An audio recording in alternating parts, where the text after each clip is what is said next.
Good evening.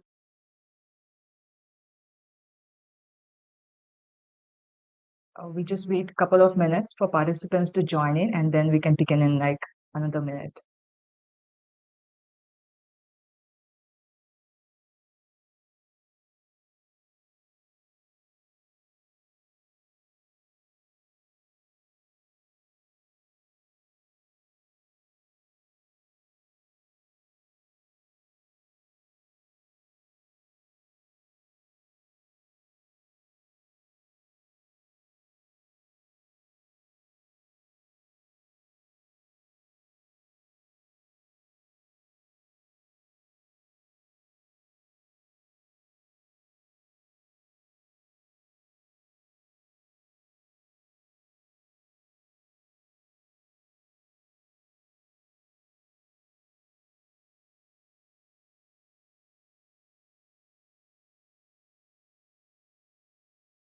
All right. Good evening, everyone. Thanks for joining in. Thank you all for logging in for today's session, Centox session. I just wanted to have a quick poll on like the audio. Are you able to hear me? Like, is the audio clear? Just wanted to know that. So you can just quickly reply on this poll. We'll launch a poll right now and then just let me know if you are able to hear me. Or you can type in chat as well. It's excellent.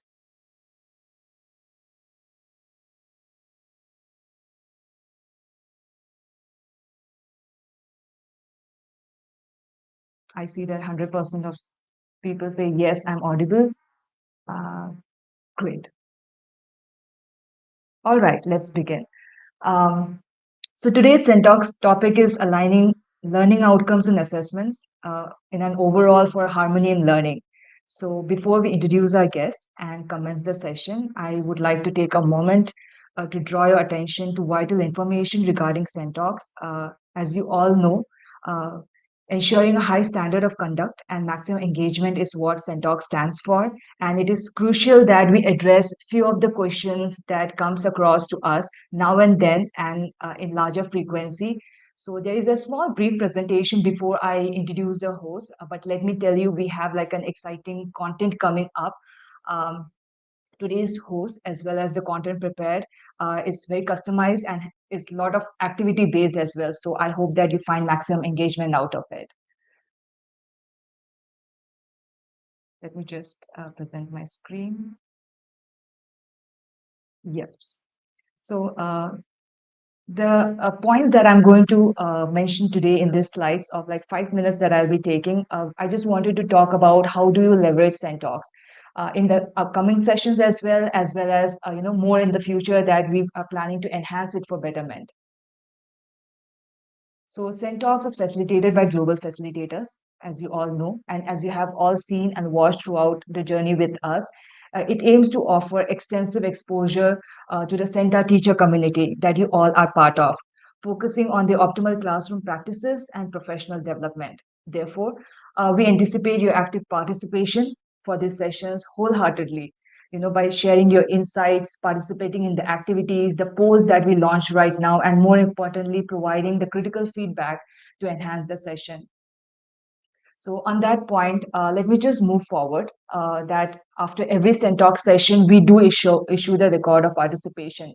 It's not just an attendance report, but it is a recognition of your thorough participation throughout the session. When I say a thorough or participation, that means you have asked questions, you have engaged in the activities, there are polls that you have engaged in, and then you have provided your insights, which are very crucial to us. And it's like a token of appreciation for actively engaging in the comments in the activities section of this. And then it is exclusively for the registered participants. Please let me highlight that it is exclusively for the registered participants. And after engaging the sessions and after filling the feedback form, we do issue the record of participation. The feedback form holds a very crucial element at this point. Many people have skipped this, providing the details about it or the information in the feedback form. But I would like to highlight that your feedbacks are equally important to us as your participation and registration is. Your feedback determines how we enhance the future of these sessions. How do we customize it according to your need or your classroom need? And it is always shared at the end of the session, but we do not want you to come at the end of the session just for the sake of feedback form, because the content that we prepare, we work tirelessly to create the content and customize the journey for you, and then bring out this content through our recognized facilitators. So these are some common questions that I would like to address. Where do you get the record of completion? I know people usually get there in the mail, but then there is something that I really want to highlight is that it is available in your account in app, or you can log in the website, and within 48 hours. Now, how do you access that? So you need to register for the sessions before it expires for registration. So you need to register. Please actively engage throughout the session. Give your insights, polls, participate, ask Q&A, ask questions to the facilitator, and then lastly, fill the feedback form. Then you can, after the session, 48 hours post the session, you can go to your account, and then you can download it from your account. Now, I will tell you how to download from the account.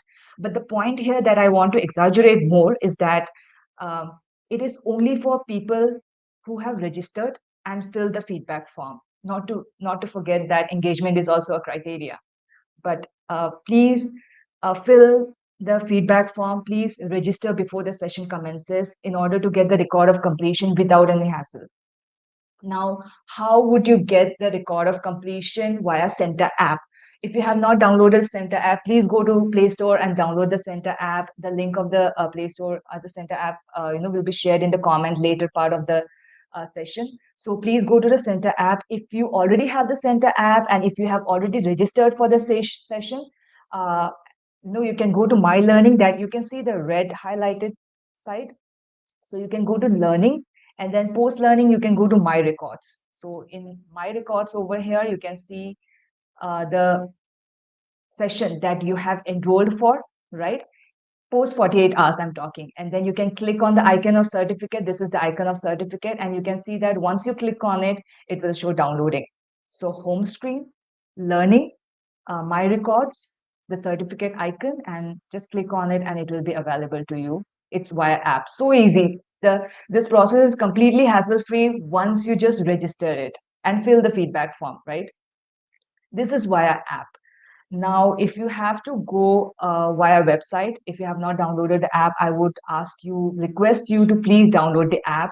In case there is an issue with the app and you are still figuring it out how to get your record of participation, you can go to our website, center.org. Go to your login credentials over here, click on that, go to My Learning, login, and then you can go to My Learning. After My Learning, it will direct you to another page. Check on registration. After registration, the next page that will open is this pending registration, upcoming registrations, and past registrations. In the past registrations, click on the past registrations because it's 48 hours, right?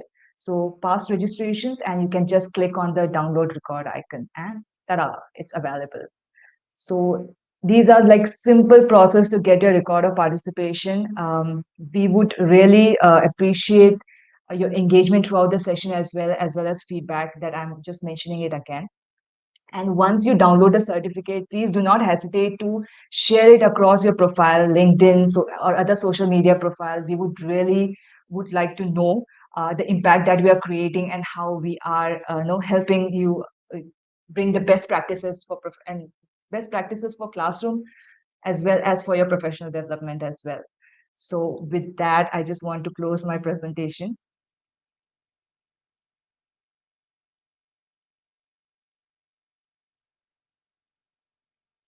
All right. So that is it.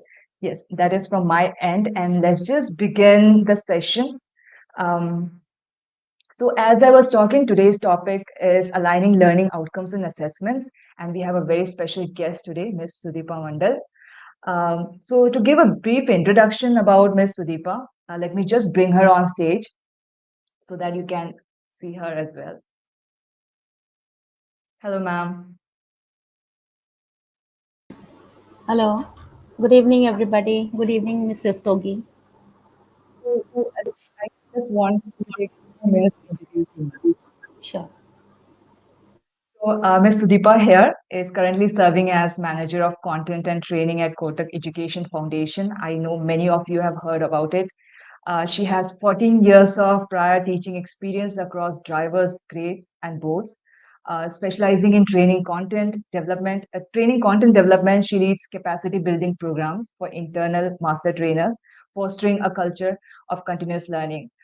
Isn't that something we all are like, we want to be familiar with? We really want to know about it more. Her expertise lies in crafting engaging learning initiatives and high impact training aligned with organizational objectives. And that is one of the features that we are going to get very familiar in today's sessions. Believe me when I say that because I have seen the content and I'm really looking forward to the session, I would say that. So, welcome, ma'am. We are glad to have you for today's session on this very topic. Um, and over to you, ma'am. Thank you. Thank you so much. So I've already shared my screen.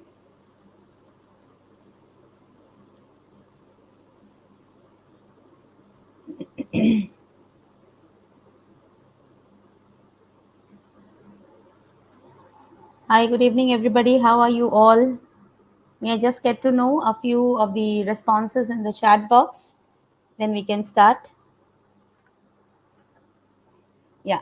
So as Ms. Rastogi already informed that the name of the topic for today's discussion is harmony in learning. And when I say harmony in learning, it's about the alignment of the learning domains of Bloom's taxonomy and assessment. I believe many of you know what is Bloom's taxonomy and also the domains of learning. But here, the point that we are willing to make is how to align the use of action words of Bloom's taxonomy with the assessment so that we get the best result in the student learning outcome. So to start with, let me start with the agenda. You can just see the agenda once. Mr. Stogi, is the PPT visible in the StreamYard?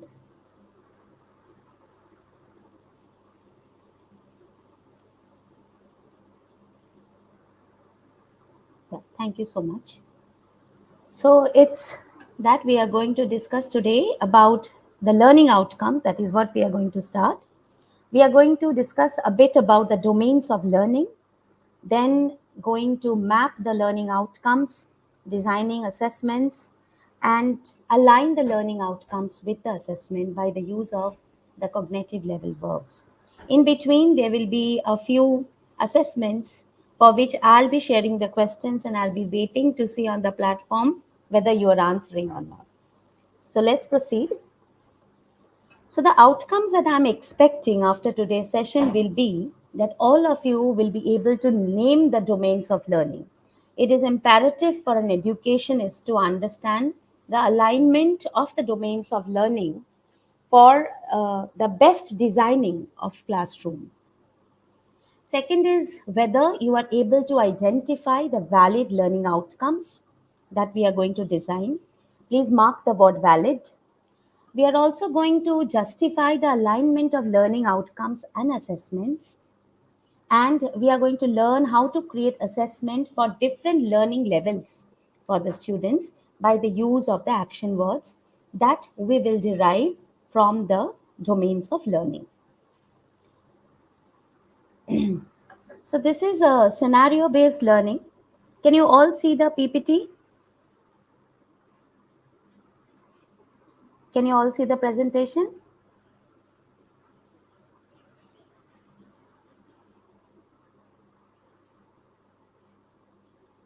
May I get a yes? Okay, thank you so much. So I'm starting with a classroom scenario. Suppose I'm your English teacher and I'm teaching the grade 7 English literature, one topic. The name of the topic is sun. Okay, sun is the name of the topic. So I'll read it out. So the enactment over here is I am your teacher and you are my students. So listen very carefully because after this, I'll be asking a few questions to you. In the vast expanse of space, the sun reigns supreme, a brilliant sphere of light and heat at the heart of our solar system.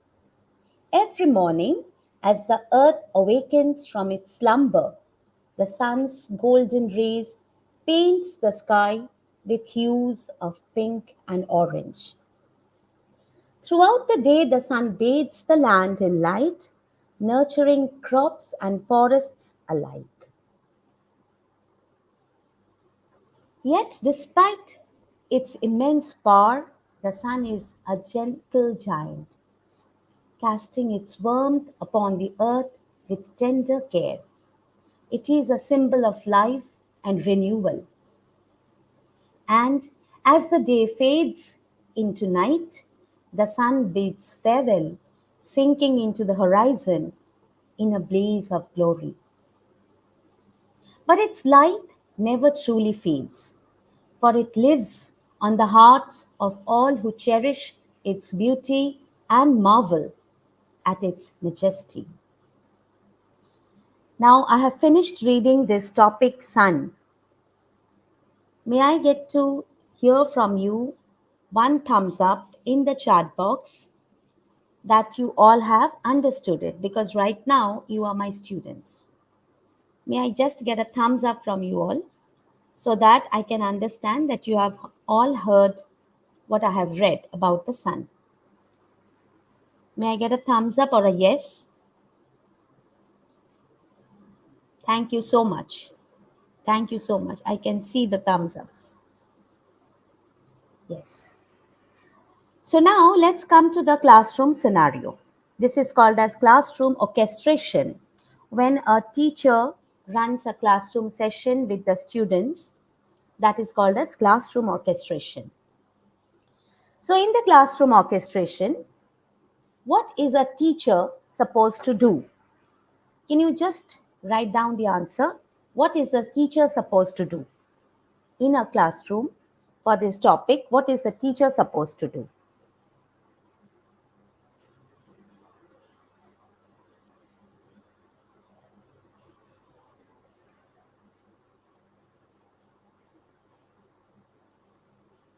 Model reading, okay, thank you. Interact, okay. Interactive teaching, teach with its meaning, yes.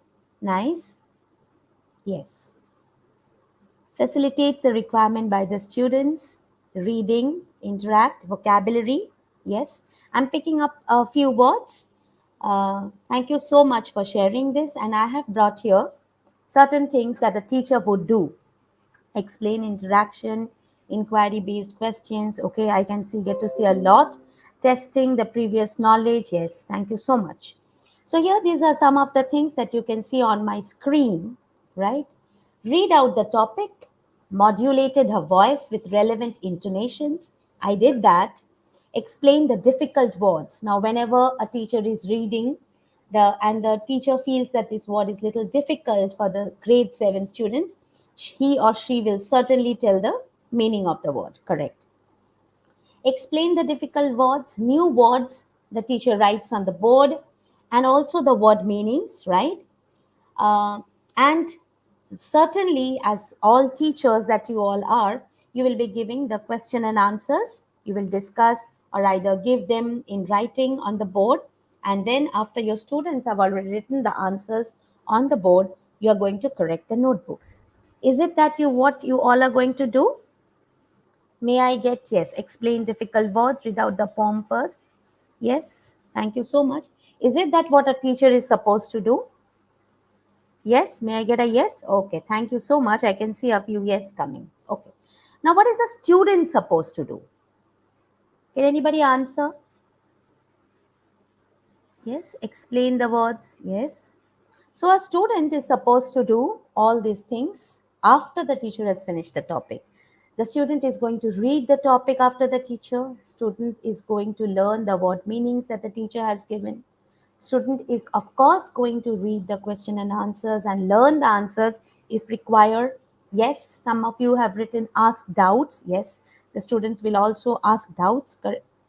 Listen carefully. Yes, write the new words. Yes, ask difficult words. Yes, correct. The student has been participative. Excellent. Learn the answers in the question, and of course will get their notebooks corrected on time. Take part in classroom discussion, interact, read the topic to know actually what the topic is about. Yes, Thanks a lot. So this is the classroom orchestration that you see, what the teacher does and what the student does. Thank you so much. Now, if we proceed, after all this process of classroom orchestration has already happened and we have done a general teacher student communication and conduct, now this is the assessment question. Look at the question. Do you see the image on the right hand side of my screen? What is the image about? Can anybody tell me what that image is about?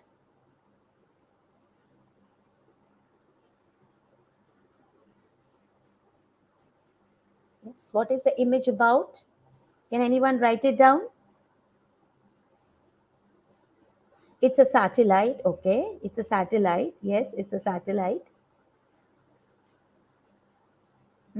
It's a satellite. It's a planet. It's the sun. It's the sun. It's the sun and the satellite. Okay, nice. Yes. Okay, thank you so much. Thank you so much. Excellent. The burning sun, the satellite, it's Aditya Lander 1.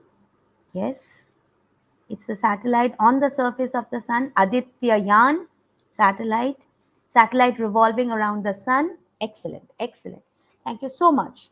Now, look, after you have done the entire topic as a teacher and your students have excellently absorbed whatever you have taught them, you give this question to the students.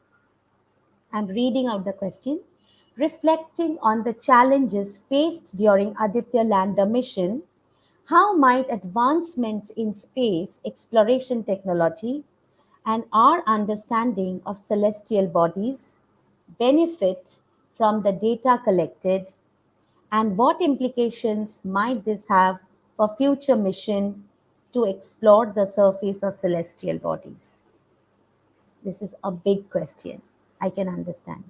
But this is the question that you have given to your students, or maybe from uh, some other teacher who has created the question has given this question, right? Now the question that I am asking you is, if you have taught, correct, if you have taught this, and if this is the assessment question that has been given to the student, do you think the students will be able to answer this question? Give me an answer in yes or no. Do you think your students will be able to answer this question after doing this topic? A general student in a traditional classroom? No, no, no. This can be answered by certain students, correct. Most of you are writing no, some of you have written yes. Yes, they will. Okay, mostly no. Okay, no, no, ma'am. May find it difficult to answer. Excellent. So what is expected of the students is that the students will not be able to answer, and majority of the students, like majority of you have written, in fact, I can see here most of you have written that the students will not be able to answer as they don't have the knowledge of this mission and its impact. Exactly. That is the point that I am trying to make over here. But see what the sharing after the assessment was over, what the students say. When the students were asked that why you couldn't answer this question, and when the teachers were asked that why the students could not answer this question, this is the students' comment. The question was out of syllabus. We have not discussed about any space mission while this topic was going on. And the teacher says the question is simple since students were expected to know all this. Right? So, is it justified to say that the answer that students are wrong? It is not justified to say that the students are wrong at all. Again, it is also not justified that the teacher is completely speaking something that may not happen, because some of you have written that it can be in the knowledge of few students.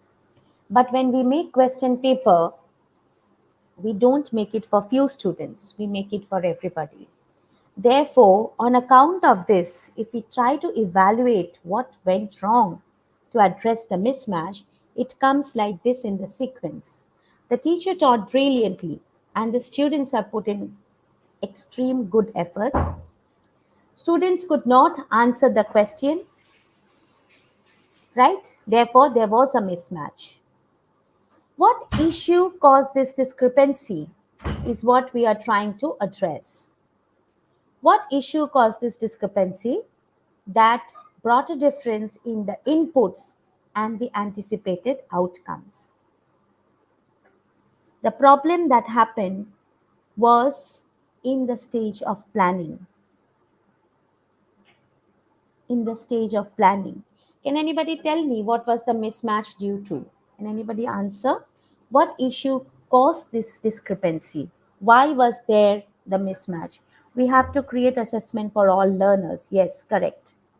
Anything else? Why did this happen? That the teachers have given the best effort and the students have put in their best effort. Still, the answers, still the expectation was not matched. Okay.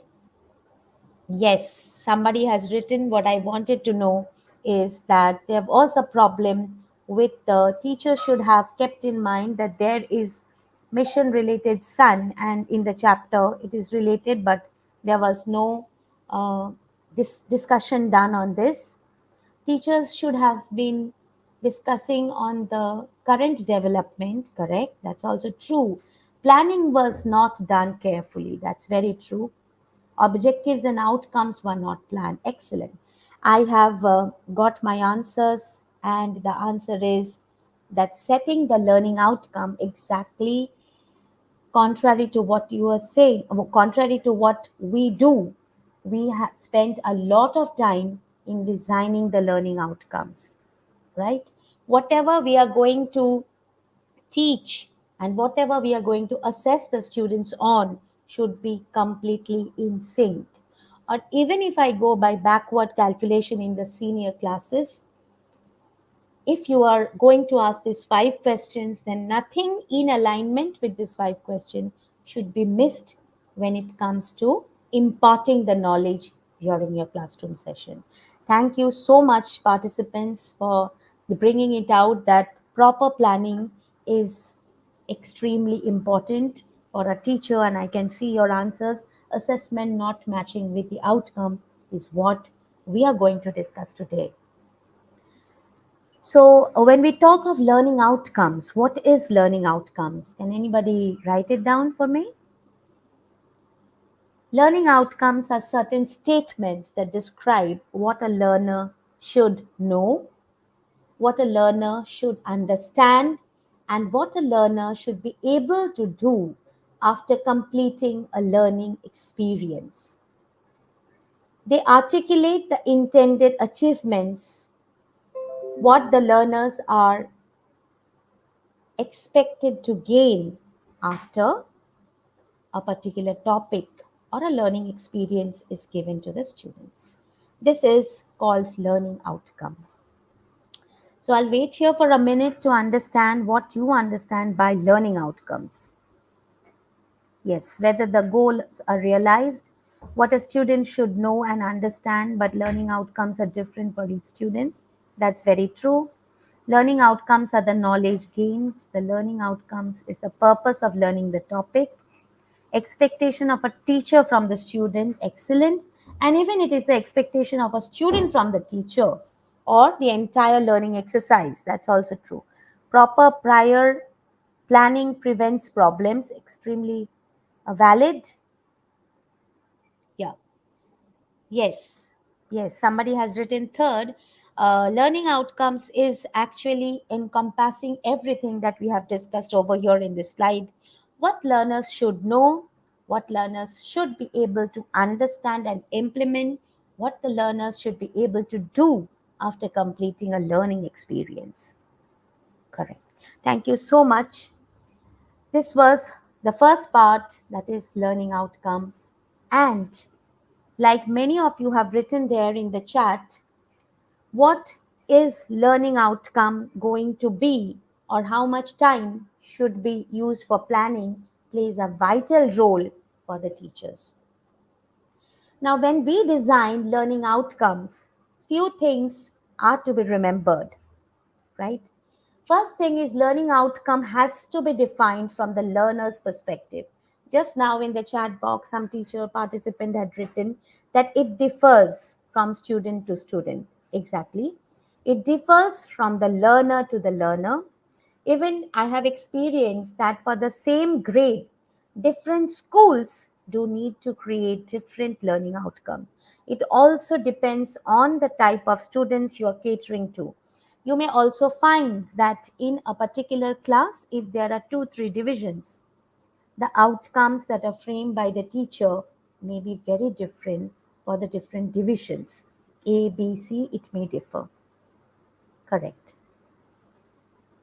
Okay, so I'll read out a little bit of what you all have written. The students could not comprehend setting up the learning outcomes. Yes, it should be realistic. Okay, the teacher should use different strategies. Okay, the real life situation application is learning outcomes must be smart. Yes. So I'm coming to smart learning outcomes, and what is smart learning outcomes? So when we say learning outcomes and it has to be smart, it means it has to be specific. What specific thing do you want the students to know? Your goals should be clear and your goals should be specific. Second, it has to be measurable. You can't use certain words which do not bring in the specific measurement, right? You have to create words, or you have to create learning outcome statements in such a way that you are able to measure the outcome. You are able to measure the outcomes while you are assessing the learning of the students. Third, it should be attainable. Like you all have said that it may differ. So whether the division A students are able to attain and the division B students are not able to attain will also create a difference in the type of learning outcomes that you are creating. Somebody has written rubrics to be clear after the concept is delivered. That is very true. Now, the fourth alphabet R. Verify your goals. Your goals have to be very relevant and the learning has to be checked time to time. Therefore, it should be time-based plan. So your learning outcomes, number one, has to be defined from the learner's perspective. Always remember that it will certainly have difference even in the same standard. Class 7A, B, C, D may have different learning outcomes for a particular topic. Second, it has to measure, it has to be smart, specific, measurable, attainable, relevant, and time based. Third, which is very, very critical, is your learning outcome has to measure only one skill. Thank you so much, participants, for answering, responding continuously. So, when I say I would like to speak a minute on when we say it is going to measure only one skill, what do you understand by measuring only one skill? Can anybody write down what is the meaning of measuring only one skill?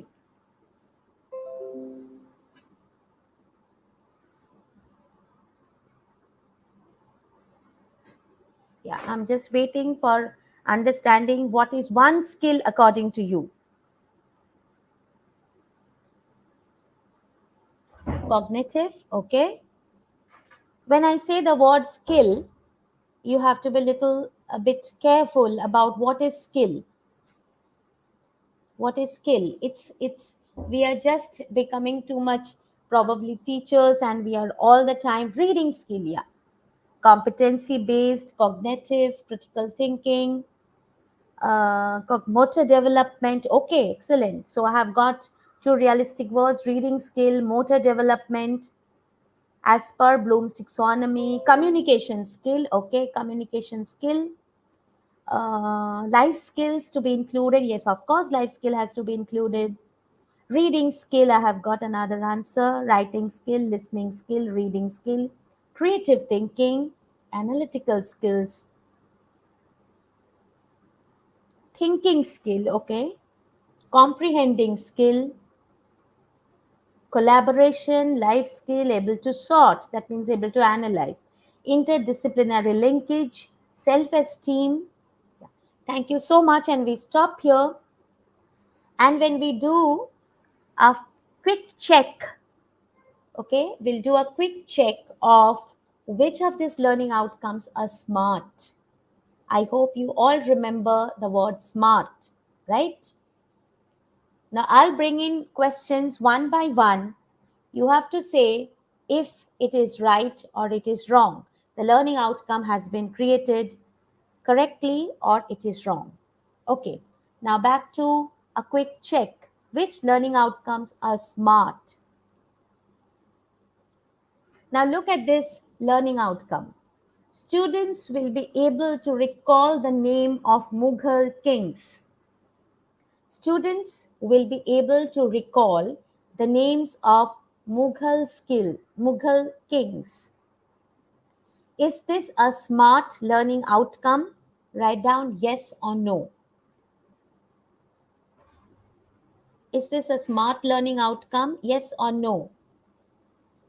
Some of you are saying yes, some of you are saying true, some of you are saying no, wrong, no, yes, yes, no, yes. So there's a lot of confusion in this. Okay, let me just take this learning outcome once again. The statement is students will be able to recall names of Mughal kings. Many of you are writing yes. I just want to say sorry, this is a wrong learning outcome because you have not been specific over here at all. If you say that the students will be able to remember or recall the Mughal kings, the number, at least 10 Mughal kings, or you may say that there is a specificity to this. There may be hundreds of Mughal kings, right? There may be Mughal kings from different zones, different places. Are you specifying this? Specification is missing. Excellent. Thank you. Thank you. So, this learning outcome is not specific. If it is not specific, when you are creating an assessment question to it, you will not be able to measure. Somebody will write King A, somebody will write King Z, somebody will write King C, and you have to keep on giving tick mark or cross mark. So, if the time period is mentioned and you mention the number of kings that you are expecting, then it becomes very specific to the students. Thank you so much. So this was a wrong learning outcome set. Now coming to the second one. Let us all read. Students will be able to understand how to solve addition word problems. The students will be able to understand how to solve addition word problems. Is this a correctly framed learning outcome? Look at it once again and say if it is a yes or a no.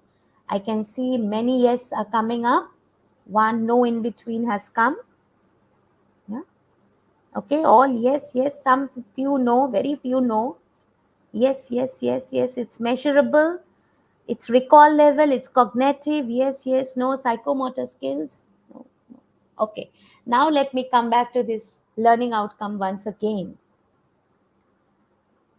Okay. Students will be able to understand how to solve addition word problems. See here, we are talking of two completely different things. And the most important thing over here is the word understand. Understand means whenever a teacher is teaching, how much of the concept a child is able to internalize. That is the first part. Second is implementation of what the child or the student has understood. Yes, exactly. Somebody has written the word understand and put three question marks. Excellent. So, how much a child is able to understand, you cannot measure that. If you say that the students will be able to, if you create a learning outcome like this, students will be able to solve two-digit word problems, then it is a valid learning outcome. Or solve addition of two digits, then also it is a valid outcome. Here in this case, understand is not a measurable word, therefore this is an incorrect learning outcome. Now coming to the third one, students will be able to draw human systems and label them properly. Again over here, we are speaking of human system, but we are not specifying which human system and what are the things you are expecting them to actually label. Therefore, it comes to a big no here also. Students will be able to understand how to create formula of complex compounds in chemistry. So again, the word understand is not measurable.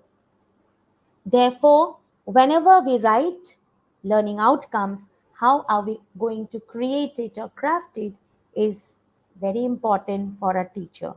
Always remember it should be the student's perspective, it should measure only one skill, and it should be smart. Now, coming to the next part of learning outcome is the domains of learning. So, when we talk of, I came across the chat where it is written about cognitive, the word cognitive. So, from where do we derive the word cognitive? We derive it from the mental skills or the knowledge skills, which was actually given to us, the structure of which was given to us by uh, Mr. Benjamin Blomm in 1956. He had given a structure recognizing the fact, like you all said, that all students will not be at the same level of knowledge, the same level of cognition or intelligence. Therefore, to bring them all to a particular platform or a particular level of learning, we have we should have some levels crafted for them, designed for them, so that they can climb up the steps. And that is why Bloom's taxonomy, right? Yes. And like you all were writing, many of you actually had written that it should not be only cognitive, some life skills have to be teaching, some emotions have to be taught. We have also got under Bloom's taxonomy another domain which is called the affective domain, which mainly deals with the attitude or the emotions, that is the empathy zone of the students. And we have the psychomotor domain. Many of you, I remember, you had written about motor skills. When I had spoken of skills, you had written motor skills. So that is what is defined from the psychomotor domain. So these three are called as the domains of learning, that is the cognitive, affective, and the psychomotor. When we talk of these things, there are three H words which can be mapped with them. The cognitive domain, that is the head part, that is, you can see the brain, the image of the brain I have put over there, so that you can remember that we are talking of the intelligence level of the learners. Then we have the next part, that is the affective domain, that is called as the heart. Heart means your emotions, your empathy. So these are all related to your heart. And the third, that is the hand part, that is related to your physical work, that is, physical exercises, your soft motor, your gross motor skills. So these three are called as the domains of learning: cognitive, affective, and psychomotor, right? So now, when we talk of the steps of teaching a noun for all the type of students, because inclusivity is such an important thing for the teachers. So when we talk of touching the different levels of difficulty in a particular topic, here I have brought for you certain images you can see, and the images are number. So if you can identify the images and write down the names, here, let us start from one. If you can write down the names, I'll be able to read it out from your chat. What does one stand for? If someone can write down the names of all these nouns that are, yes. So now let's come to 2. When we come to, okay, now come to number 2. You can see the image of number 2. Yes, one is a rose or a flower. Okay. Now come to number 2. Number 2 is, I think you can all understand, it's a fleet of, it's a sea somebody has written, but it's a fleet of ships. Yes. The third one is the Everest. The Everest or the mountain. So it's the Everest. Number 4 is the Taj Mahal. Number 5 is a notebook. Number 6 is a king. Number 7 is the bouquet of roses. Image 1 was rose and image 7 is a bouquet of roses. And number 8 is the Statue of Liberty. So we have come across all these names, and look now what I'm sharing on screen is number 1. It's the first thing that you have done today in the topic noun. You have identified the objects, and I can see all of you writing it down. Thank you so much. Now let me go to the second part. You can see here the image of the rose and the notebook. What are they? And on the right hand side, you can see the image of the Mount Everest and the Statue of Liberty. Right? If I say these are very general objects, a rose can be a white rose, red rose, any color, it can be big, small, from the mountains, from the plain lands, whatever. And the notebook also can be any kind of notebook. And now coming to very specific things, that is the Himalayas or the Mount Everest, whatever, and the Statue of Liberty. These are very specific things. Correct. Many of you have already come up with the answers. Thank you so much. So if you can see on top, it is written, it is the second learning outcome. You are able to classify the naming words of how they are different. Either they are general or they are specific. And because you all are teachers, so you can easily understand that they are proper nouns or common nouns. But when you are teaching your student for the first time, you come with the words general and you come with the word specific. Now let me proceed to the third one. See over here, I have grouped them. Just now, like many of you have written, we have grouped them. If they are general, we say they are common. Okay. If they are very specific, then we say proper. If I am talking of the quality of a king, that is, a king is brave, okay, or a king is very intelligent, then we talk of the trait or the quality, that's an abstract noun. And when we talk of a collection, then we say it's a collective noun. So here what you are actually doing is you are organizing the nouns based on their type, right? So this is the third learning outcome that I have achieved as a teacher. Now let's come to a few more examples. Like the sun, I have given as many buildings, I have given cats. These are all common. Now you can see over there in the second column, it's the Mount Everest, it's the Hawa Mahal, and it's the city of Benares. Now when I come to the third column, it's the bouquet of roses, it's a pack of cards, and it's a flock of birds. Now coming to the fourth column, these are some traits or qualities like honesty, truthfulness, and cruelty. So here what I have actually done, I have listed two more examples of the same type of noun. That is, your fourth learning outcome has been achieved, right?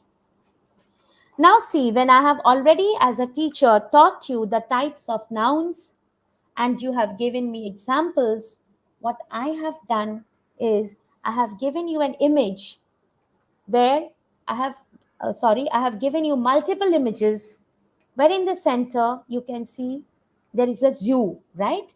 And you can see on the first left hand side image a family has come to visit the zoo. You can see here some of the students are standing and touching the elephant, but they are maintaining discipline.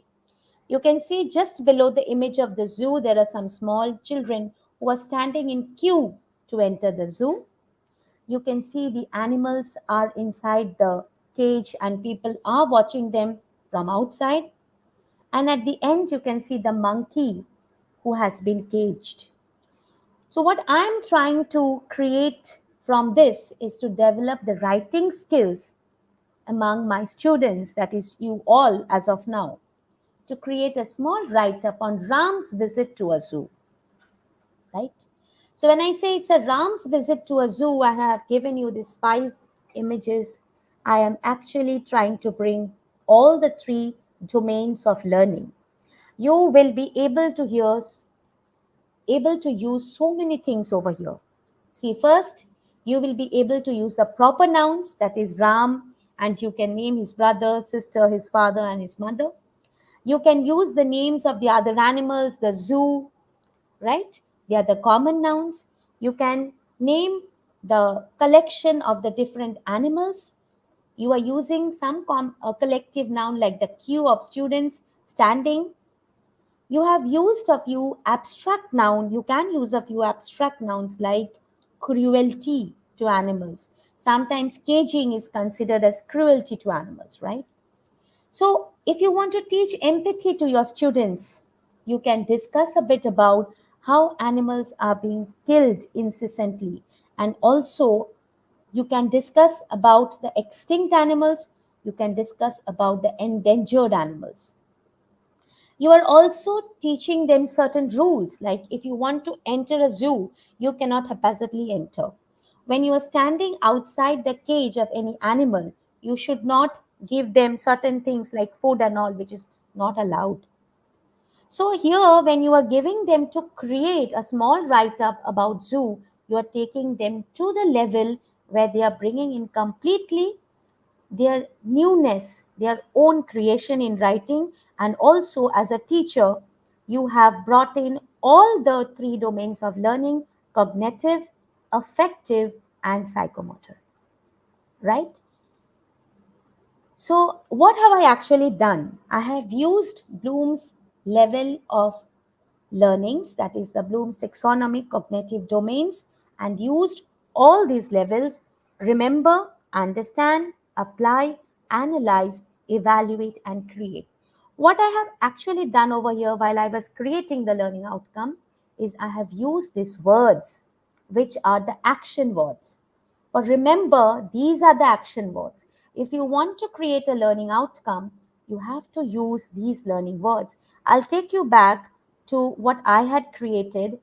This is for understanding, this is for applying, this is for analyzing, this is for evaluating and creating. And I urge you all to take a screenshot of this particular slide.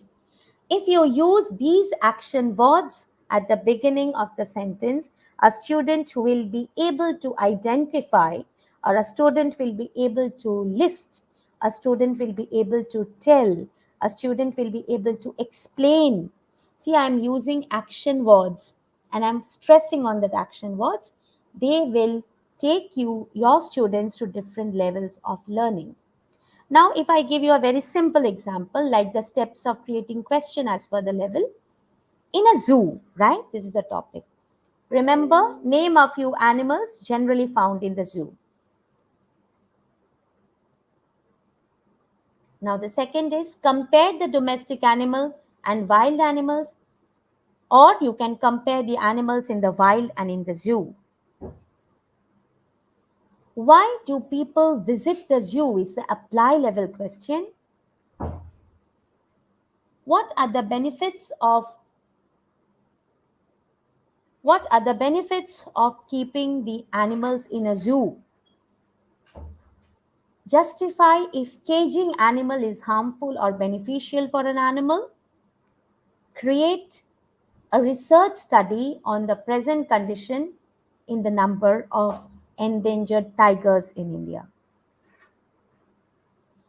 Okay, so these are the questions. If you see the words, the action words or the verbs, name, compare, why do people visit, benefits, justify, create. This will give you a clear understanding of how to create the questions as per the different cognitive levels. Uh, Ms. Rastogi, are you there? Yes. Are you able to see the screen? Yes. The Yeah, screen thank is you. visible. So I'll proceed. Actually, I saw that it's not okay. Now, see, look at the sun. I have created a few examples. Name a few heavenly or celestial bodies. That's remember level. Understand, compare the stars and the planets. When you go to apply, why do you think sun is uninhabitable? Why do people can't go and stay in the sun? Analyze, infer the reason for the brightness and heat released from the sun. So they have to critically think, analyze, research, and give you the answer. Justify if life would be possible on Earth without the sun. It's a justification question. And reflect now, the first question that I had brought in, if the teacher had gone by all these levels, given them the information and enough uh, chance of researching on what was the Aditya lander, then this question could have been possible at the create level. But the teacher had given the question at the very first level, therefore, the students faced the problem, and there was a mismatch in the expectation of the teacher and the student's assessment. Now, coming to the last part, this is uh, I'll take it very fast. I have written the learning outcomes on the first, on the top, and the questions below. Okay. So the learning outcome says students will be able to identify and classify different parts of a flower. This is a learning outcome, right? The question says, what is the capital city of France? Is this right or wrong? Yes or no? Are these aligned or is there a mismatch? Yes or no? No. Thank you so much. Now coming to the next one, learning outcomes from the topic flower. It's wrong. Thank you so much. Students will understand the reproductive process of flowering plants. The question is, explain the process of photosynthesis in flowers. Is this matching? Because the learning outcome says reproductive process and the question says photosynthesis. It's again a no. Thank you. These are not aligned. Now, coming to the third, students will be able to describe the role of pollinators in the life cycle of flowers. Question is, how does the structure of flower facilitate pollination? So, there in the learning outcome, you are talking of insects and birds and maybe other natural resources which help in pollination. And here you are talking of the structure of the flower. It is no. Thank you so much. Now, next is students will recognize the significance of flower in different cultural and symbolic contexts. Question is, who wrote the famous novel To Kill a Mockingbird? Mockingbird. Is this aligned? Here there you are asking the significance of flower and your question is to kill a mocking. This is a mismatch. Thank you so much. Students will be able to identify the basic arrangements of the parts of the flower. Now the question is, main ingredients needed to bake a cake. Is this aligned? No, this is again not aligned. So coming to the last part, we'll just summarize whatever we have done today. Frame the learning outcomes. We have learned to frame the learning outcomes from the learner's perspective. We have to use Bloom's action words to create the SMART learning outcomes. We have to use the same words that you have used for learning outcomes to make a proper assessment question. If you are using the word identify in learning outcome, you should be able to use the word identify in creating questions as well. incorporate the expectation from the three domains. So, as a teacher,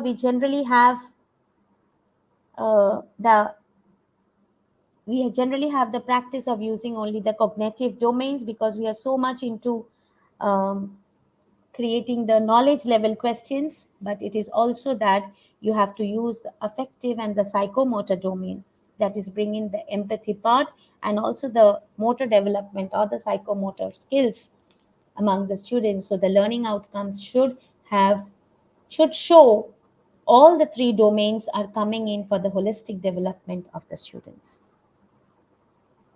Yes, thank you so much for being so participative throughout the session, and over to you, Mr. Stogi. Such an engaging session. Like I was just completely going through the comment section, taking Yeah. out questions, and then there has been few questions like in the beginning as well.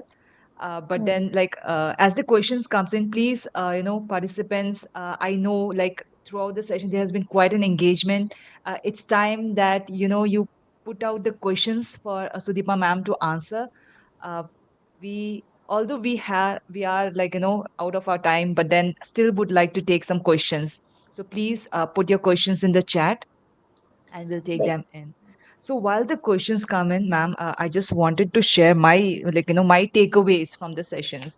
Yes, please. Although like I feel that many of the teachers, they are supposed to create the assessments based on the learning objectives directly, and then they are Yeah. familiar with the elements of it, but then there has not been a much clarity to it. Hmm. Maybe the time constraint, maybe not like a proper training session that has happened, Hmm. or all those elements such as naming the domains and identifying the valid learning outcomes, right? So this session, I would say, that had provided those areas more clarity. I would say Hmm. that the nitty gritty of it. Hmm. So that was grasped a lot. And then the second thing would be the activities that you did on smart Hmm. learning outcomes, Yeah, that's uh, important which was like actually which for is teachers. Yes, and which is very essential, I feel, because in order to know that, you have to take that one measurable skill. You have to be that specific. That kind of clarity is what we should always aim for when designing, the lesson plan, or when creating a syllabus at the beginning of the semester, or whenever there is a teacher training session that happens. Yes, that's Um, very true. And so not only is a trainer going to train, it should not be a one-way process. It has to be that you create it exactly, immediately you do it so that you're learning. The retentivity part often doesn't happen because teachers are also so busy.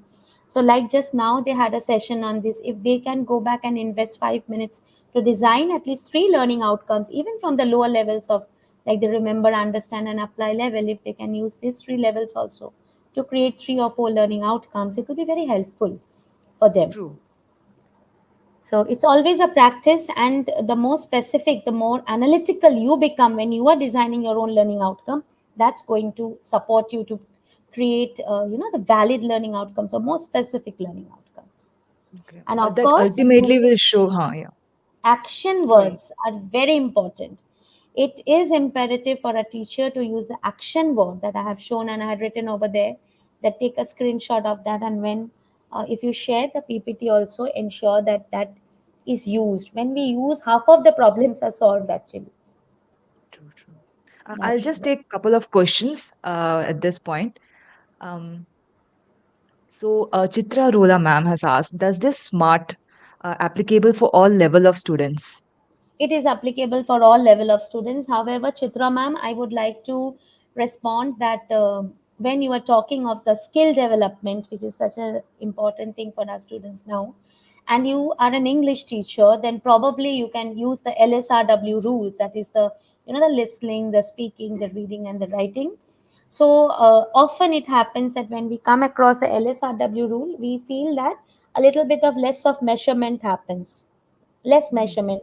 Like when we say how are they able to read, certainly it is that the pronunciation, the diction, the intonation should be there. Your voice modulation should be proper, like the way I was trying to do when I started reading it. But when English teachers or language teachers, they generally love to create ls from the LSRW rules. Smart learning outcome but is universally applicable for any grades and any levels. Even the undergraduates, graduates, they can use it. That is one True, thing. true. Yeah. It's a great answer. And Meenakshi Chaudhary ma'am asked, what is the difference between learning outcomes and learning objectives? Like it's See, a very tiny thing, outcome, but then yeah, yeah. outcome is so specific. So when you are creating an objective, it can be a vast thing. But there is another part to it, Mr. Stogi, that I would like to mention. It is, like we say, from a big part of a topic, you create a small part. 30 minutes is not that you will be able to complete the whole topic. So every topic has its own outcomes coming out. And when you say objectives, that can be four broad goals to it that you will be able to achieve at the end. But when you say, for example, like word problems, now word problem, in word problem there can be four steps: addition, subtraction, multiplication, division, and even bod mass, how you are going to apply. So each section or subsection will have learning outcomes coming out of it, whether they are able to align the numbers, whether they're able to match the numbers with the place values. So everything in detail coming out becomes an outcome to the topic. We have couple more questions, but we Yeah. are time bound right now. So what I'll do is like I'll share these questions with you, ma'am, Yeah, and sure. then we can just reach out to the individuals who have asked these questions later on. And also, if you have further questions, please write us, uh, write to center, and then we would like to reach out to you Yes. with the answers along with what ma'am has to speak about it. Indeed, a great session, ma'am. You can see the comment section, Yeah, flooding with all the appreciation, but it's truly like I really enjoyed the session, and I hope to have you back some other time sure, for more sure. topics, more such topics like that. Yeah, And thank sure, you so sure. much for joining in. And thank you, all of you, for joining in. We have the May sessions to be extremely packed with fun and excitement because it's a vacation time for most of the teachers. They take different areas to it. And then please check out our website for different such webinars. Please register. No, you have to register in order to get the certificate, the record of participation. I'm sorry. One Um, question has come up. I'll just like to take it up. This is sure, sure, sure, please. important for literature teachers, language teachers also. How can we improve listening skills in the students? See, first thing is how you are allowed. Classroom orchestration is an important part of a teacher, and the teacher has to design it. So, if you see the attentivity, the span of attention of the students are very less, and especially it gets even more disturbed when there is surround noise, surround sound. So first thing is, how are you going to design your class? That is one thing. Design in the sense, I say that how is the seating arrangement? Number one. Number two, is your class free from any kind of noise? You are responsible to see that. Third thing is distraction. People moving in and out, going in and out from through the lobby creates a disturbance. Now coming to the teacher and student part, if you want to improve the listening skills of the students, you have to follow a few pedagogies in English. You have to create the interest. How are you modulating? How are you doing the intonation? And then keeping on asking popcorn questions. Whenever you are reading a part, just do not keep on reading. Keep on asking them certain formative assessments questions. Maybe it is very small. Sometimes you should also try to dodge the students by reading it wrong and then waiting for a student and see whether the child is able to catch that. Then you will be able to understand whether the child was at all listening or just following it in a stereotype manner.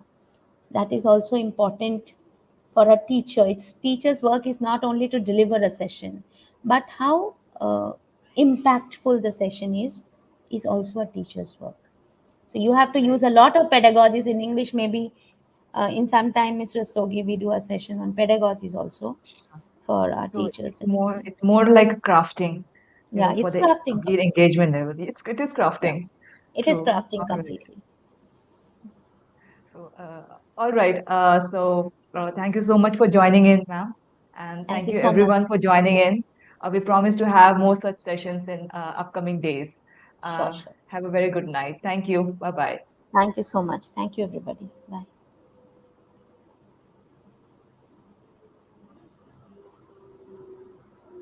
Are we out of that? Thank you so much.